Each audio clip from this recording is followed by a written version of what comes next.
Ezra ஆகமம் அதிகாரம் 1. எரேமியா வழியாக வெளிப்படுத்தப்பட்ட இறைவாக்கு நிறைவேறும்படி பாரசீக மன்னர் சைரஸின் முதல் ஆண்டில் அவரது உள்ளுணர்வை ஆண்டவர் தூண்டினார். எனவே சைரசு ஆணை ஒன்றை பிறப்பித்து அதை தம் நாடெங்கும் எழுத்து மூலம் வெளியிட்டார். பாரசீக மன்னர் சைரசு கூறுவது: விண்ணக கடவுளான ஆண்டவர் மண்ணகத்தில் உள்ள எல்லா அரசுகளையும் என்னிடம் ஒப்படைத்துள்ளார். மேலும் யூதாவில் உள்ள எருசலேமில் தமக்கென ஒரு கோவிலை கட்டும்படி அவர் என்னை நியமித்துள்ளார். அவருடைய எல்லா மக்களிலும் யார் யார் அவரை சார்ந்துள்ளனரோ கடவுள் அவர்களோடு இருப்பாராக. அவர்கள் யூதாவில் உள்ள எருசலேமுக்கு சென்று இஸ்ரேலின் கடவுளாகிய ஆண்டவருக்கு ஒரு கோவிலை கட்டுவார்களாக. எருசலேமில் இருக்கும் அவரே கடவுள். எஞ்சியுள்ளவன் ஒவ்வொருவனும் எங்கு தங்கியிருந்தாலும் அங்கு வாழும் மக்கள் எருசலேமில் உள்ள கடவுளின் கோவிலுக்கு தன்னார்வ காணிக்கை அனுப்புவதோடு அவனுக்கும் வெள்ளி, பொன், மற்ற பொருள்கள், கால்நடைகள் ஆகியவற்றை கொடுத்து உதவுவார்களாக. அப்போது யூதா பென்யமீனுடைய குல தலைவர்களும் குருக்களும் லேவியரும் எருசலேமில் ஆண்டவரின் கோவிலை கட்டச் செல்லுமாறு ஆண்டவரால் தூண்டப்பெற்ற அனைவரும் புறப்பட்டார்கள். அவர்களை சூழ்ந்து வாழ்ந்த மக்கள் தன்னார்வ காணிக்கை அனைத்தும் கொடுத்ததுமல்லாமல் அவர்களுக்கு வெள்ளி பாத்திரங்களையும் பொன்னையும் மற்ற பொருள்களையும் கால்நடைகளையும் விலையுயர்ந்த பொருள்களையும் கொடுத்து உதவினார்கள். நெபுகத்நேசர் எருசலேமில் இருந்த ஆண்டவரின் கோவிலுக்கு உரிமையான பாத்திரங்களை எடுத்து வந்து தன் தெய்வங்களின் கோவிலில் வைத்திருந்தான். அவற்றை சைரசு மன்னர் திரும்பிக் கொடுத்தார். பாரசீக மன்னரான சைரஸின் பொருளாளரான மித்ரதாத்தின் கையில் அவற்றை ஒப்படைத்தார். அவர் அவற்றை யூதாவின் தலைவரான சேஸ்பட்சரிடம் எண்ணி கொடுத்தார். அவற்றின் எண்ணிக்கை பின்வருமாறு: பொற்பாத்திரங்கள் 30, வெள்ளிப்பாத்திரங்கள் 1000, கத்திகள் 29, பொற்கிண்ணங்கள் 30, வேறு வகையான வெள்ளி கிண்ணங்கள் 410, மற்ற பாத்திரங்கள் 1000, பொன் வெள்ளியாலான பாத்திரங்கள் அனைத்தும் 5400. இவற்றையெல்லாம் சேஸ்பட்சரும் பாபிலோன் அடிமைத்தனத்திலிருந்து எருசலேமுக்கு திரும்பி வந்தவர்களும் கொண்டு வந்தார்கள். எஸ்ரா ஆகமம் அதிகாரம் 2. அடிமைத்தனத்திலிருந்தும் நாடு கடத்தப்பட்ட இடத்தினின்றும் திரும்பி வந்த அம்மாநில மக்கள் இவர்களே. இவர்களை பாபிலோனிய மன்னன் நெபுகத்நேசார் பாபிலோனுக்கு அடிமைகளாக இட்டுச் சென்றிருந்தான். இவர்களே எருசலேமுக்கும் யூதாவில் உள்ள தம் நகர்களுக்கும் திரும்பிச் சென்றவர்கள். செருபாபேலோடு வந்தவர்கள் யேசுவா, நெகேமியா, செராயா, ரகேலையா, மொர்தகாய், பில்சான், மிஸ்பார், பிக்வாய், ரகூம், பானா. இஸ்ரேல் மக்களுள் ஆண்களின் எண்ணிக்கை: பரோசின் மக்கள் 2172 பேர், செபத்தியாவின் மக்கள் 372 பேர், ஆரகின் மக்கள் 775 பேர், யேசுவா, யோவாபு இவர்களின் வழிவந்த பகுத்து. மோவாபு மக்கள் 2812 பேர், ஏலாமின் மக்கள் 1254 பேர், சத்தூவின் மக்கள் 945 பேர், சக்காயின் மக்கள் 760 பேர், பானியின் மக்கள் 642 பேர், பேபாயின் மக்கள் 623 பேர். அசகாதின் மக்கள் 1222 பேர். அதோனிகாமின் மக்கள் 666 பேர். பிக்வாயின் மக்கள் 2056 பேர். அதீனின் மக்கள் 454 பேர். எசேக்கியாவின் வழி வந்த ஆற்றேரின் மக்கள் 98 பேர். பேசாயின் மக்கள் 323 பேர். யோராவின் மக்கள் 112 பேர். ஆசுமின் மக்கள் 223 பேர். கிப்பாரின் மக்கள் 95 பேர். பெத்லகேமின் மக்கள் 123 பேர். நெட்ரோபாவின் ஆண்கள் 56 பேர். அனதோதின் ஆண்கள் 128 பேர். அஸ்மாவேத்தின் மக்கள் 42 பேர். கிரியத்து ஆரிம், கெபீரா, பெயரோத்து மக்கள் 743 பேர். ராமா, கேபா மக்கள் 621 பேர். மிக்மாசின் ஆண்கள் 122 பேர். பெத்தேலிலும் ஆயிலும் உள்ள ஆண்கள் 223 பேர். நெபோவின் மக்கள் 52 பேர். மக்பீஸின் மக்கள் 156 பேர். மற்றொரு ஏலாமின் மக்கள் 1254 பேர். ஆரீமின் மக்கள் 320 பேர். லோது, ஆதிது, ஓனோ ஆகியோரின் மக்கள் 725 பேர். எரிகோவின் மக்கள் 345 பேர். செனா மக்கள் 3630 பேர். குருக்கள்: யோசுவாவின் வீட்டாரான யதாயாவின் மக்கள் 973 பேர். இம்மேரின் மக்கள் 1052 பேர். பஸ்கூரின் மக்கள் 1247 பேர். ஆரிமின் மக்கள் 1017 பேர். லேவியர்கள்: ஓதவியாவின் வழி வந்த இயேசுவா கத்மியேலின் மக்கள் 74 பேர். பாடகர்கள்: ஆசாபு மக்கள் 128 பேர். வாயிற்காவலரின் வழி வந்த சல்லூம், ஆற்றேர், தல்மோன், அக்கூபு, அத்தித்தா, சோபாய் ஆகியவரின் மக்கள் அனைவரும் 139 பேர்.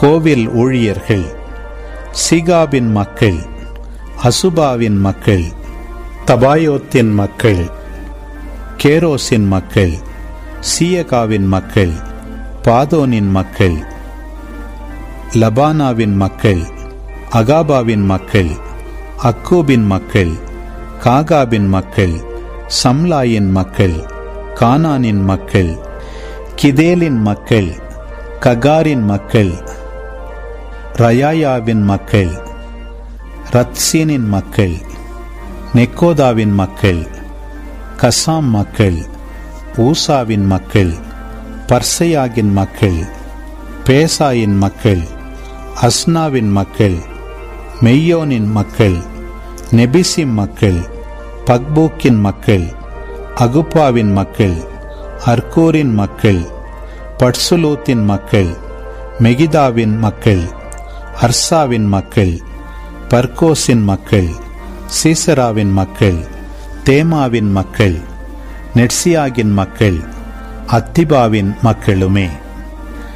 சாலமோன் ஊழியரின் மக்கள்: சோற்றாயின் மக்கள், அசோபரேத்தின் மக்கள், பெருதாவின் மக்கள், யாலாவின் மக்கள், தர்கோனின் மக்கள், கிதேலின் மக்கள், செபட்ரியாவின் மக்கள், அர்ச்சிலின் மக்கள், சபாயும் வழி வந்த போக்கரேத்தின் மக்கள், ஆமியின் மக்கள், கோவில் ஊழியர்களும் சாலமோன் ஊழியரின் மக்களுமாக மொத்தம் 392 பேர்.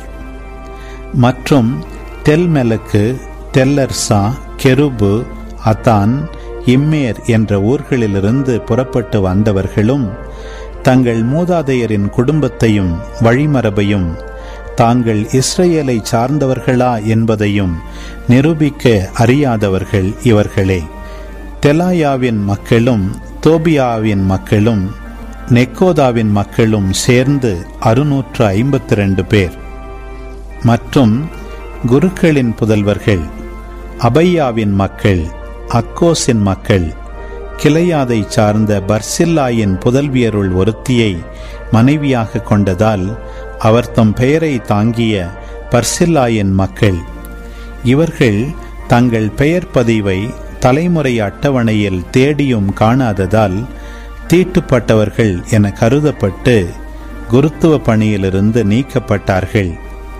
அவர்கள் தூய்மையிலும் தூய்மையான பொருள்களை ஊரிம் தும்மிமை காட்டுவதற்கு ஒரு குரு வரும் வரை உண்ணக்கூடாது என்று ஆளுநர் அவர்களிடம் கூறினார். மக்கள் சபையின் மொத்த எண்ணிக்கை 42,360. அவர்களை தவிர அவர்களின் ஆண் பெண் ஊழியர்களின் எண்ணிக்கை 7,337. மேலும் அவர்களுடன் 200 பாடகர்களும் பாடகிகளும் இருந்தனர். அவர்களின் குதிரைகள் 736, கோவேறு கழுதைகள் 245, ஒட்டகங்கள் 435, கழுதைகள் 6,720. குலத்தலைவர்களில் சிலர் எருசலேமில் உள்ள ஆண்டவரின் இல்லத்திற்கு வந்து கடவுளின் கோவிலை அதே இடத்தில் கட்டி எழுப்ப தன்னார்வ காணிக்கை ஒப்பு கொடுத்தனர். அவர்கள் ஒவ்வொருவரும் தம் வசதிக்கேற்ப 500 கிலோகிராம் பொன்னும் 3,425 கிலோகிராம் வெள்ளியும் 100 குருத்துவ ஆடைகளும் கொடுத்தார்கள். குருக்கள், லேவியர், வேறு சிலர், பாடகர், வாயிற்காப்பாளர், கோவில் ஊழியர் ஆகியோர் தம் நகர்களிலும் எல்லா இஸ்ரவேலருள் ஏனையோரும் தம் நகர்களிலும் குடியேறியிருந்தார்கள். ஆகாய் ஆகமம் அதிகாரம் 1. தாரியு அரசனது 2ஆம் ஆட்சி ஆண்டின் 6ஆம் மாதம் முதல் நாள் அன்று இறைவாக்கினர் ஆகாய் வாயிலாக ஆண்டவரின் வாக்கு அருளப்பட்டது. அது யூதாவின் ஆளுநரும் செயல்தியலின் மகனுமான செருபாபேலுக்கும் தலைமை குருவும் யோசதாக்கின் மகனுமாகிய யோசுவாவுக்கும் அருளப்பட்ட செய்தி. படைகளின் ஆண்டவர் கூறுவது இதுவே: ஆண்டவரது இல்லத்தை மீண்டும் கட்டி எழுப்புவதற்குரிய காலம் இன்னும் வரவில்லை என்று இந்த மக்கள் சொல்கிறார்கள். அப்பொழுது இறைவாக்கினர் ஆகாய் வாயிலாக ஆண்டவரது வாக்கு அருளப்பட்டது. இந்த கோவில் பாழடைந்து கிடக்கும் இந்நேரத்தில் நீங்கள் மட்டும் மாட மாளிகைகளில் குடியிருக்கலாமா? ஆதலால் இப்பொழுது படைகளின் ஆண்டவர் கூறுவதை கேளுங்கள். உங்களுக்கு நிகழ்ந்திருப்பதை நினைத்து பாருங்கள். நீங்கள் விதைத்தது மிகுதி, அறுத்ததோ குறைவு. நீங்கள் உண்கிறீர்கள், ஆனால் உங்கள் வயிறு நிரம்புவதில்லை. நீங்கள் குடிக்கிறீர்கள், ஆனால் நீங்கள் நிறைவடைவதில்லை. ஆடை அணிகிறீர்கள், ஆனால் உங்களுள் எவருக்கும் குளிர் நீங்கவில்லை. வேலையாள் தான் கூலியாக வாங்கிய பணத்தை பொத்தலான பையில் போடுகிறான். உங்களுக்கு நேர்ந்துள்ளதை நினைத்து பாருங்கள் என்று சொல்கிறார் படைகளின் ஆண்டவர். எனவே மலைக்கு சென்று மரம் கொண்டு வாருங்கள். என் இல்லத்தை மீண்டும் கட்டி எழுப்புங்கள். அது எனக்கு உகந்ததாயிருக்கும். அங்கே நான் மாட்சியுடன் விளங்குவேன் என்று சொல்கிறார் ஆண்டவர். மிகுதியான அறுவடைக்காக காத்திருந்தீர்கள், ஆனால் கிடைத்தது சிறிதளவே. நீங்கள் வீட்டுக்கு கொண்டு வந்த போது அதையும் நான் ஊதி தள்ளிவிட்டேன். ஏன்? ஏனெனில் எனது இல்லம் பாழடைந்து கிடக்கும் போது நீங்கள் ஒவ்வொருவரும் உங்கள் வீட்டை கட்டுவதிலேயே கருத்தாயிருக்கிறீர்கள். எனவே வானம் உங்களுக்கு பனி பெய்வதை நிறுத்திவிட்டது, நிலமும் விளைச்சல் தர மறுத்துவிட்டது.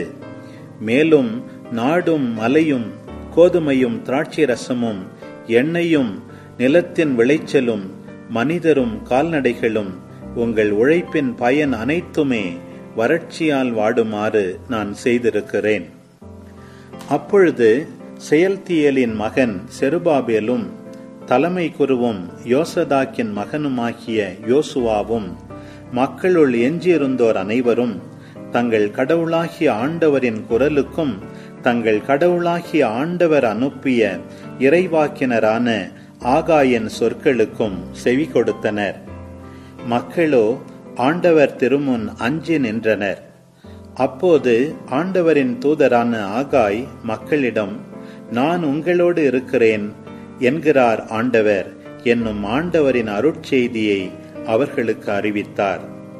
அப்போது ஆண்டவர் யூதாவின் ஆளுநரும் செயல்தியலின் மகனுமாகிய செருபாபேலின் உள்ளத்தையும் தலைமை குருவும் யோசதாக்கின் மகனுமாகிய யோசுவாவின் உள்ளத்தையும் மக்களுள் எஞ்சியிருந்தோர் அனைவரின் உள்ளத்தையும் தட்டி எழுப்பினார். அவர்களும் சென்று தங்கள் கடவுளாகிய படைகளின் ஆண்டவரது இல்லத்தை கட்டும் பணியை மேற்கொண்டார்கள். அந்நாள் தாரியு அரசனது 2ஆம் ஆட்சி ஆண்டின் 6ஆம் மாதம் 24ஆம் நாள். ஆகாய் ஆகமம் அதிகாரம் 2. 7ஆம் மாதத்தின் 21ஆம் நாள் அன்று ஆண்டவரின் வாக்கு இறைவாக்கினர் ஆகாய் வாயிலாக அருளப்பட்டது. யூதாவின் ஆளுநரும் செயல்தியலின் மகனுமாகிய செருபாபேலிடமும் தலைமை குருவும் யோசதாக்கின் மகனுமாகிய யோசுவாவிடமும் மக்களுள் எஞ்சியிருப்போர் அனைவரிடமும் இப்பொழுது நீ போய் இவ்வாறு சொல்.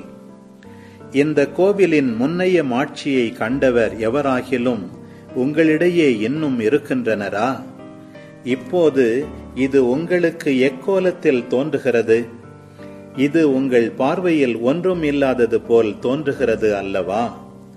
ஆயினும் செருபாபேலே, மன உறுதியோடிரு என்கிறார் ஆண்டவர். தலைமை குருவும் யோசதாக்கின் மகனுமாகிய யோசுவாவே, மன உறுதியோடிரு. நாட்டிலுள்ள அனைத்து மக்களே, ஊக்கம் கொள்ளுங்கள், பணியை தொடருங்கள், ஏனெனில் நான் உங்களோடு இருக்கிறேன் என்கிறார் படைகளின் ஆண்டவர். நீங்கள் எகிப்து நின்று புறப்பட்டு வந்தபோது உங்களுக்கு நான் அளித்த வாக்குறுதியின்படி உங்கள் நடுவில் எனது ஆவி நிலை கொண்டிருக்கிறது. அஞ்சாதீர்கள், ஏனெனில் படைகளின் ஆண்டவர் கூறுவது இதுவே: இன்னும் சிறிது காலத்தில் நான் விண்ணுலகையும் மண்ணுலகையும் கடலையும் பாலை நிலத்தையும் நடுக்கமுறச் செய்வேன். வேற்றினத்தார் அனைவரையும் நிலைகுலையச் செய்வேன். அப்போது வேற்றினத்தார் அனைவரின் விருப்பத்திற்குரியவைகளும் இங்கு வந்து சேரும். இந்த கோவிலை நான் மாட்சியால் நிரப்புவேன் என்கிறார் படைகளின் ஆண்டவர். வெள்ளி எனக்கு உரியது, பொன்னும் எனக்கு உரியது என்கிறார் படைகளின் ஆண்டவர். இந்த கோவிலின் முன்னைய மாட்சியை விட பின்னைய மாட்சி மிகுதியாயிருக்கும் என்கிறார் படைகளின் ஆண்டவர். இந்த இடத்தில் நான் நலம் நல்குவேன் என்கிறார் படைகளின் ஆண்டவர். தாரியு அரசனது 2ஆம் ஆட்சி ஆண்டின் 9ஆம் மாதம் 24ஆம் நாள் இறைவாக்கினர் ஆகாய் வாயிலாக ஆண்டவரின் வாக்கு அருளப்பட்டது. படைகளின் ஆண்டவர் கூறுவது இதுவே: குருக்களிடம் சென்று இவற்றிற்கு திருச்சட்ட தீர்ப்பை கேள். ஒருவன் தனது மேலாடையின் மடிப்பில் அர்ப்பணிக்கப்பட்ட இறைச்சியை எடுத்துக்கொண்டு போகும் பொழுது அத்துணியின் மடிப்பு அப்பத்தையோ இறைச்சியையோ திராட்சை ரசத்தையோ எண்ணெயையோ வேறெந்த உணவுப் பொருளையோ தொட்டால் அவையும் அர்ப்பணிக்கப்பட்டவை ஆகுமா? அதற்கு குருக்கள் இல்லை என்று விடை கூறினர். மீண்டும் ஆகாய், பிணத்தை தொட்டதால் தீட்டுப்பட்ட ஒருவன் இவற்றுள் ஒன்றை தொட்டால் அதுவும் தீட்டுப்பட்டது ஆகுமா என்று கேட்டார். அதற்கு குருக்கள் ஆம், தீட்டுப்பட்டது ஆகும் என்றனர். தொடர்ந்து ஆகாய் அவர்களிடம் இவ்வாறு சொன்னார்: அதே போலத்தான் எனது திருமுன் இந்த மக்களும் இந்த இனத்தாரும் என்கிறார் ஆண்டவர். அவ்வாறே அவர்களது உழைப்பின் பயன் ஒவ்வொன்றும் இருக்கிறது. அவர்கள் அங்கே கொண்டு வந்து படைக்கும் பொருளும் தீட்டுப்பட்டதே. இன்று வரை நிகழ்ந்ததை இப்பொழுது நினைத்து பாருங்கள். ஆண்டவரது கோவிலில் கல்லின் மேல் கல் வைக்கப்படும் முன் நீங்கள் இருந்த நிலை என்ன? தானிய குவியலில் 20 மரக்கால் இருக்கும் என எண்ணி நீங்கள் வந்து பார்க்கையில் 10 தான் இருந்தது.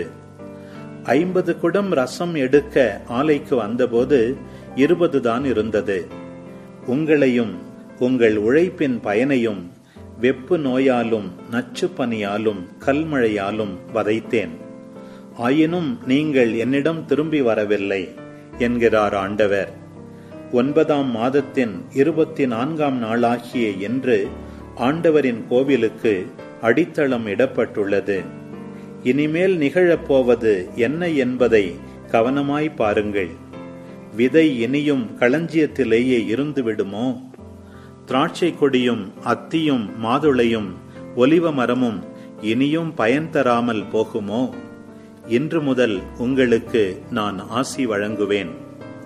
மாதத்தின் 24ஆம் நாள் ஆண்டவரின் வாக்கு 2ஆம் முறையாக ஆகாய்க்கு அருளப்பட்டது. யூதாவின் ஆளுநனாகிய செருபாபேலிடம் இவ்வாறு சொல்: நான் விண்ணுலகையும் மண்ணுலகையும் ஒருங்கே அசைக்கப் போகிறேன். அரசுகளின் அரியணையை கவிழ்க்கப் போகிறேன். வேற்றினத்து அரசுகளின் வலிமையை ஒழிப்பேன். தேர்களையும் அவற்றில் இருப்போரையும் வீழ்த்துவேன். குதிரைகளும் குதிரை வீரர்களும் ஒருவர் மற்றவரது வாளுக்கு இரையாவர்.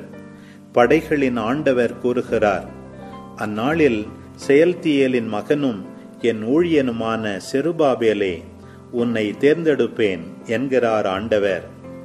உன்னை என் அரச லட்சணையாய் அணிந்து கொள்வேன். ஏனெனில் உன்னையே நான் தெரிந்து கொண்டேன் என்கிறார் படைகளின் ஆண்டவர். நீதிமொழிகள் அதிகாரம் 20. திராட்சை ரசம் ஒழுங்கினத்தை தோற்றுவிக்கும்.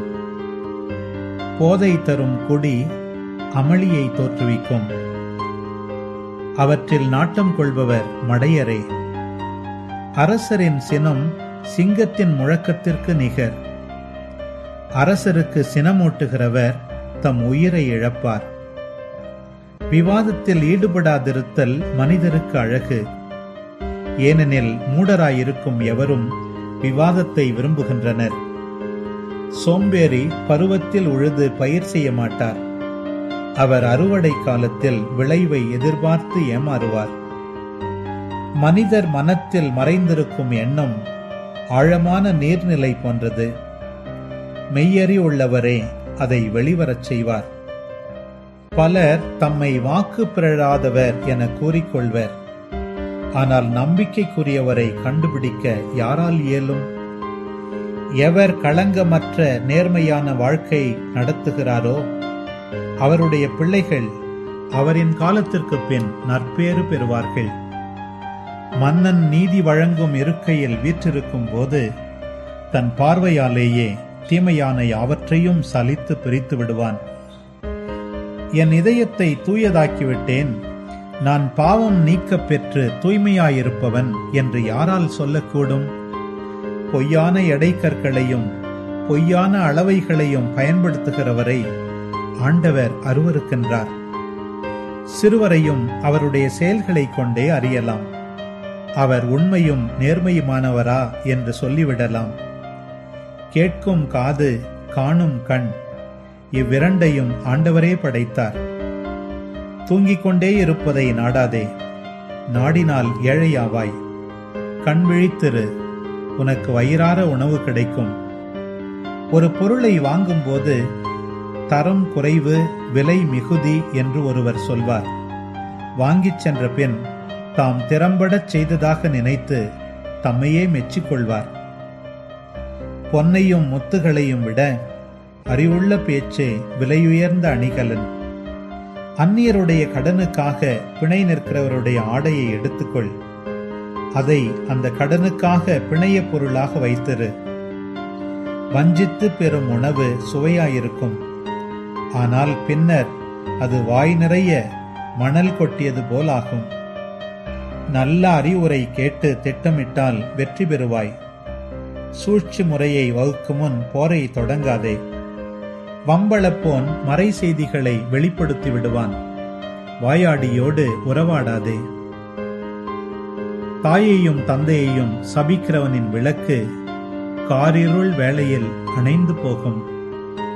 தொடக்கத்திலே விரைவில் கிடைத்த உரிமை சொத்து இறுதியிலே ஆசி பெற்றதாயிராது. தீமைக்கு தீமை செய்வேன் என்று சொல்லாதே, ஆண்டவரையே நம்பியிரு, அவர் உன்னை காப்பார். பொய்யான எடைக்கற்களை பயன்படுத்துகின்றவரை ஆண்டவர் அருவருக்கிறார். போலி துலாக்கோலை பயன்படுத்துவது முறையற்றது. மனிதனுடைய வாழ்க்கை பாதையை ஆண்டவர் அமைக்கின்றார். அப்படி இருக்க தன் வழியை மனிதனால் எப்படி அறிய இயலும்?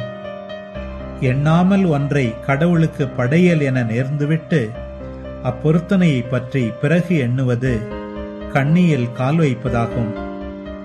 ஞானமுள்ள அரசன் பொல்லாரை பிரித்தெடுப்பான், அவர்கள் மீது சக்கரத்தை ஏற்றி நசுக்குவான். ஆண்டவர் மனிதருக்கு தந்துள்ள ஆவி ஒரு விளக்கு, அது அவர்களின் உள்ளத்தில் இருப்பதையெல்லாம் ஆய்ந்தறியும். அன்பும் உண்மையும் மன்னவனை ஆட்சியில் நீடித்திருக்கச் செய்யும். அன்பாகிய அடிப்படையிலேதான் அவனது அரியணை நிலைத்து நிற்கும். இளைஞருக்கு உயர்வளிப்பது அவர்களது வலிமை, முதியோருக்கு பெருமை தருவது அவர்களது நரைமுடி. நைய புடைத்தலே மனத்தின் மாசகற்றும், கசையடி கொடுத்தலே உள்ளத்தை தூய்மைப்படுத்தும்.